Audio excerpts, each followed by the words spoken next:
First problem of practice exam. It is about Newton's second law and is about how we measure weight. So our weight actually is not constant. Not only depends on G, which if you, let's say that go to the top of mountain, your weight will change, or if you go to the moon, your weight will change, because force of gravity on the moon is 1/3 of the force of gravity on the earth. But also if you move vertically with acceleration, your weight does not remain the same even though you are on earth.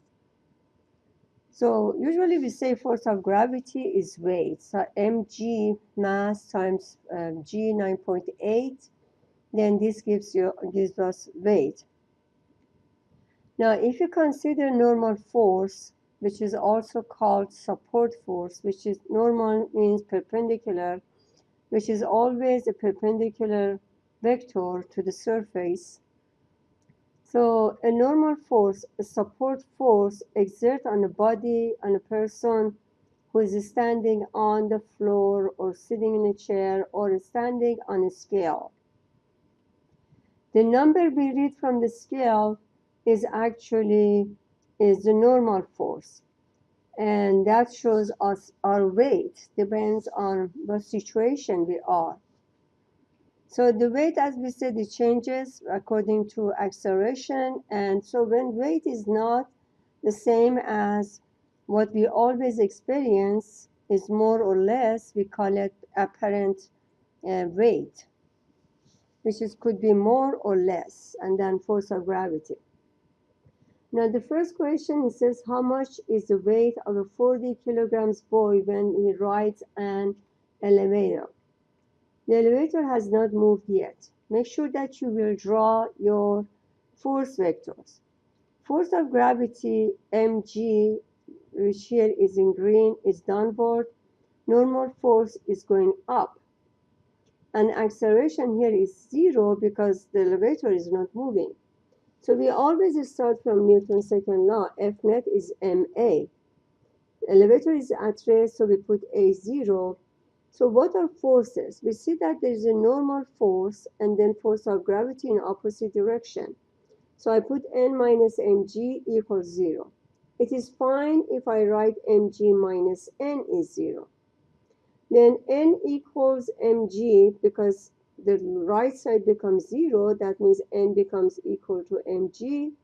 For m40 times 9.8, so you multiply, you get 392 newtons. That's your weight when you're standing still. Now, elevator is just started going up with acceleration of 1.5 meters per second. So now it's going up. We do have acceleration. So as you see that I drew actually n after I find my answer. You draw mg, but you don't know what is the size of your n, which indicates your apparent weight. We put F net is ma. F net again is n, which is normal force or support force minus force of gravity. This should be giving you acceleration a, ma.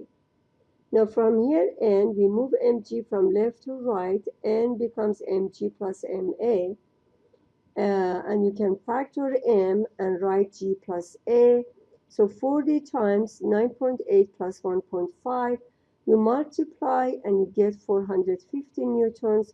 This is your apparent weight, which is more than what your weight is on the ground, or when you do not move, you are standing still, or you walk straight. If you walk straight, no matter you have acceleration or you are moving at constant speed, if you're moving in horizontal direction, your weight does not change. It's the same as what you have. Now the elevator has reached to a constant speed of 5 meters per second while going up. This is a kind of misleading because sometimes you feel, oh, okay, I need to include that 5 in my solution. But actually, no, you do not include that 5 meters per second in your solution, because acceleration is 0. So no matter what is the speed, the F net is 0. and you just say, okay, constant speed A is 0. So F net is 0, and F net as before is N minus mg equals 0. Again, N is exactly the same as mg, and you get the same answer you got as part A, and weight at constant speed is the same as weight at rest. Then you have elevator is about to stop on the upper floor with acceleration of 1.5 meters per second squared. So when elevator is about to stop, means acceleration is negative because you're decelerating. You're slowing down. The elevator is trying to stop. So we put F net N minus mg. Now acceleration is negative. We put minus ma. Then we move negative mg from left to right. So we have plus mg minus ma. So m factor g minus a. Then you have 40 times 9.8 minus 1.5. From here, n is 332, and weight is apparent, which is less than force of gravity mg. And you see that here we draw n smaller because n is less than mg. Your weight now is n and is smaller than mg. Please make sure show all of your forces, show every single solution, every single equation, and whenever you want to start, you need to start from Newton's second law.